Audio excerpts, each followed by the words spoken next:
હિમાચલ પ્રદેશમાં વાદળ ફાટવાના કારણે મંડીમાં અચાનક પૂર આવ્યું છે, જેમાં 2 લોકોના મોત થઈ ગયા છે, જ્યારે 1 ગુમ હોવાની માહિતી છે. હવામાન વિભાગે હિમાચલ પ્રદેશમાં ભારે વરસાદની ચેતવણી જારી કરી છે. હવામાન વિભાગે ઘણા જિલ્લાઓ માટે ઓરેન્જ અને યલો એલર્ટ જારી કર્યું છે. હિમાચલ પ્રદેશના મંડી જિલ્લામાં મોડી રાતથી પડી રહેલા વરસાદને કારણે ઘણું નુકસાન થયું છે. હવામાન વિભાગ દ્વારા ઓરેન્જ એલર્ટ જારી કરવામાં આવ્યું છે. મંડીના જેલ રોડ નજીક મોડી રાત્રે રસ્તા પર ઘણો કાટમાળ પડ્યો હતો, જોકે અનેક લોકોને બચાવી લેવામાં પણ આવ્યા છે. આ તરફ રાજસ્થાનમાં વરસાદે ભારે તબાહી મચાવી છે. કોટા ગ્રામીણના રામગંજ મંડીમાં પૂર જેવી સ્થિતિ છે. ઘરો અને વસાહતો ડૂબી ગયા છે. આવી સ્થિતિમાં રાહત અને બચાવ કાર્ય માટે એસડીઆરએફને તૈનાત કરવામાં આવ્યું છે. એસડીઆરએફ ટીમો દ્વારા ડઝનબંધ લોકોને બચાવી લેવામાં આવ્યા છે અને સલામત સ્થળે લઈ જવામાં પણ આવ્યા છે. ઘણા લોકોના ઘરોમાં પાણી ઘૂસી ગયા છે અને ઘણી વસાહતો ડૂબી ગઈ છે. રામગંજ મંડીના હાઉસિંગ બોર્ડ, મારવાડ સ્ક્વેર, પંચમુખી રોડ, ખેરાબાદ, કુડાયાલા અને દેવલીમાં સ્થિતિ વધુ ખરાબ જોવા મળી રહી છે. તો છેલ્લા કેટલાક દિવસોથી રાજસ્થાનના કોટામાં પણ ભારે વરસાદને કારણે ઊભી થયેલી પરિસ્થિતિએ ધ્યાનમાં રાખીને જિલ્લા વહીવટીતંત્રના નિર્દેશન હેઠળ એસડીઆરએફ, નાગરિક સંરક્ષણ અને આપત્તિ વ્યવસ્થાપન વિભાગો દ્વારા રાહત અને બચાવ કામગીરી હાથ ધરવામાં આવી છે. રામગંજ મંડી પૂર નિયંત્રણ ખંડને ગ્રામ પંચાયત બુધખાનાના સાલેડા કલાન ગામમાં 2 લોકો ભારે પ્રવાહમાં ફસાયા હોવાની માહિતી મળતા જ તે લોકોને સુરક્ષિત બહાર કઢાયા હતા. સ્થાનિક વહીવટીતંત્રે લોકોને પાણીથી દૂર રહેવાની મનાઈ ફરમાવી હતી અને ભારે વરસાદની સ્થિતિમાં સ્થાનિક વહીવટીતંત્રને જાણ કરવા અંગે જાગૃત કર્યા હતા. પાડોશી રાજ્ય મધ્યપ્રદેશના પણ ઘણા ભાગોમાં ભારે વરસાદ છે. જળ પ્રકોપને કારણે ઘણા ભાગોમાં પૂર જેવી સ્થિતિ પણ છે. મધ્યપ્રદેશના રાયસેન જિલ્લામાં મોડી રાતથી ભારે વરસાદ ચાલુ છે. જિલ્લા મુખ્યાલયની ઘણી રહેણાંક વસાહતો અને નીચલી વસાહતોમાં પાણી ભરાઈ જવાને કારણે જનજીવન ખોરવાઈ ગયું છે. લોકો પોતાના ઘરોમાં કેદ છે. આ તરફ અમદાવાદથી સમાચાર. પાણી ભરાવાની સમસ્યાને લઈને ચક્કાજામ. બાવળા ધોળકા હાઈવે ચક્કાજામ કર્યો છે. રત્નદીપ સોસાયટી વિસ્તારમાં ભારે હાલાકી છે. કેટલાક વિસ્તારમાં કેડસમાં પાણી ભરાયેલા છે. ચક્કાજામને લઈને બાવળા પોલીસ પીઆઈ સહિતનો સ્ટાફ ઘટના સ્થળે પહોંચી વાહન વ્યવહાર શરૂ કરાવ્યો હતો. પાણીનો નિકાલ નહીં થાય તો સોસાયટીના રહીશોએ આવતીકાલે નગરપાલિકામાં આત્મવિલોપનની ચીમકી ઉચ્ચારી દીધી છે.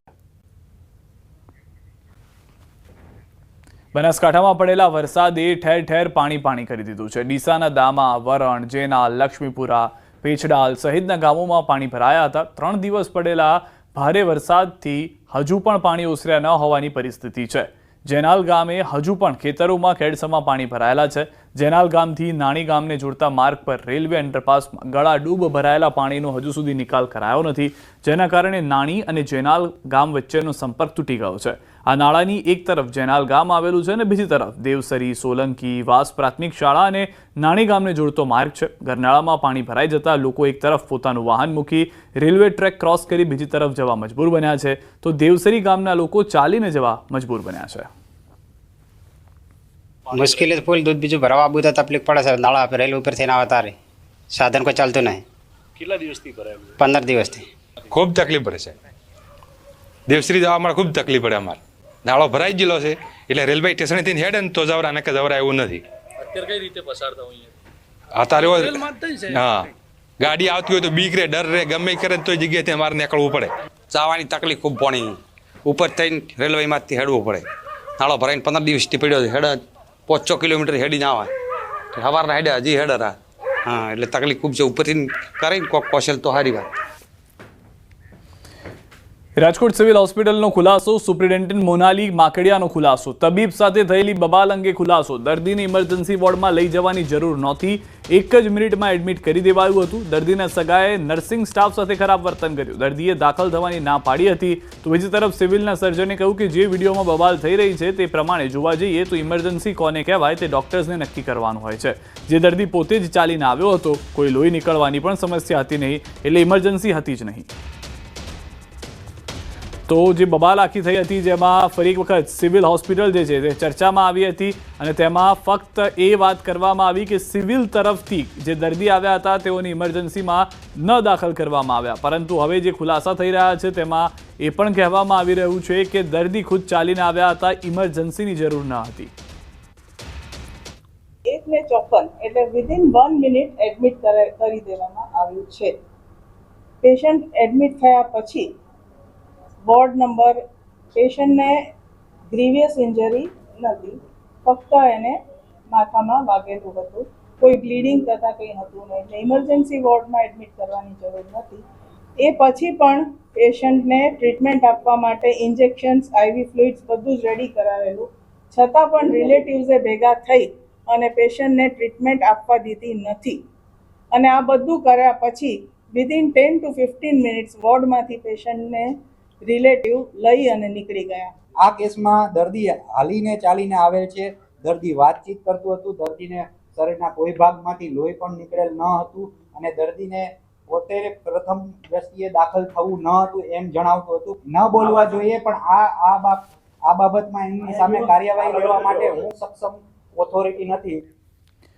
વિરમગામમાં એબીવીપી કાર્યકર કુશાલ શાહ પર પોક્સકોની ફરિયાદ બાદ અમદાવાદમાં હોબાળો થયો. ગુજરાત યુનિવર્સિટી પાસે એનએસયુઆઈ કાર્યકરોએ વિરોધ કરી એબીવીપીનું પુતળું બાળવાનો પ્રયાસ કર્યો. એબીવીપી સંગઠનમાં બળાત્કારી નેતાઓ હોવાનો એનએસયુઆઈ આક્ષેપ કરી વિરોધ દર્શાવ્યો, તો પોલીસે દેખાવો કરી રહેલ કાર્યકરોની અટકાયત કરી છે.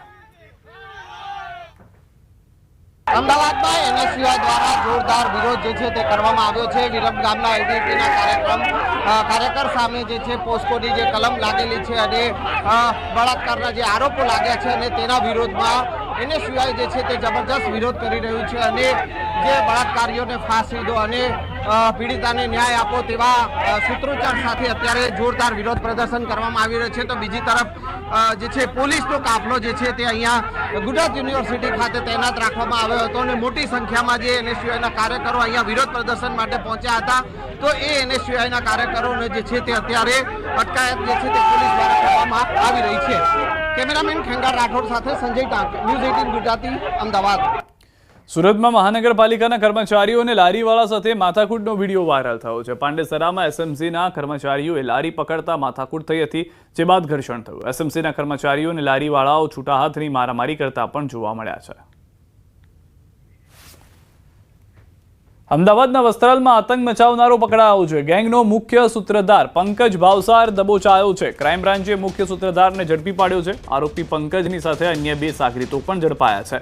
પંકજને બચાવવા ગુજરાત બહાર નાસ્તા ફરતા હતા. અગાઉ પણ પંકજના સાગરીતો પકડાઈ ચૂક્યા છે. વસ્ત્રાલમાં જાહેર રોડ પર વાહનોમાં તોડફોડ કરી લોકોમાં ભયનો માહોલ ફેલાયો હતો.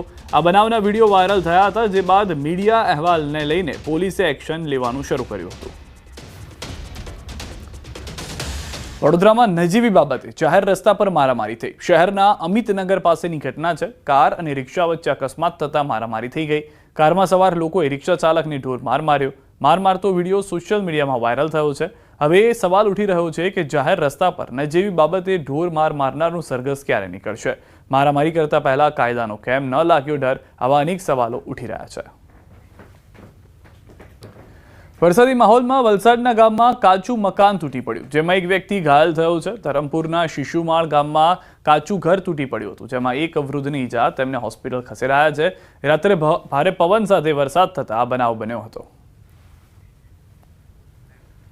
વલસાડ જિલ્લાના પારડીના ઉદવાડામાં એક શોપિંગ સેન્ટરની ગેલેરી તૂટી પડી હતી. વહેલી સવારે આ ઘટના બની હોવાથી કોઈ હાજર નહીં હતું. આથી એક મોટી દુર્ઘટના ટળી હતી. ઉદવાડા સ્ટેશન વિસ્તારમાં ગ્રામ પંચાયતનું એક શોપિંગ કોમ્પ્લેક્સ આવેલું છે. આ શોપિંગ કોમ્પ્લેક્સમાં નીચે અને ઉપર અનેક દુકાનો આવેલી છે. આ કોમ્પ્લેક્સની ગેલેરી છેલ્લા કેટલાક સમયથી જર્જરિત હતી. તેમ છતાં કોઈ કાર્યવાહી નહીં થતા આખરે આજે વહેલી સવારે આ ગેલેરીનો આખો ભાગ છૂટી પડ્યો હતો. આખા કોમ્પ્લેક્સની પહેલા માળની ગેલેરી તૂટી અને નીચે પડતા રોડ પર કાટમાળ વિખેરાયો હતો. જોકે સદનસીબે વહેલી સવારે ઘટના બની હોવાથી કોઈ દુકાન ખુલ્લી ન હતી કે કોઈ હાજર નહીં હોવાથી એક મોટી દુર્ઘટના ટળી હતી. બનાવની જાણ થતાં જ ફાયર બ્રિગેડ અને તંત્રની ટીમો દોડી થઈ હતી અને કાટમાળ હટાવવાની કામગીરી શરૂ કરી હતી.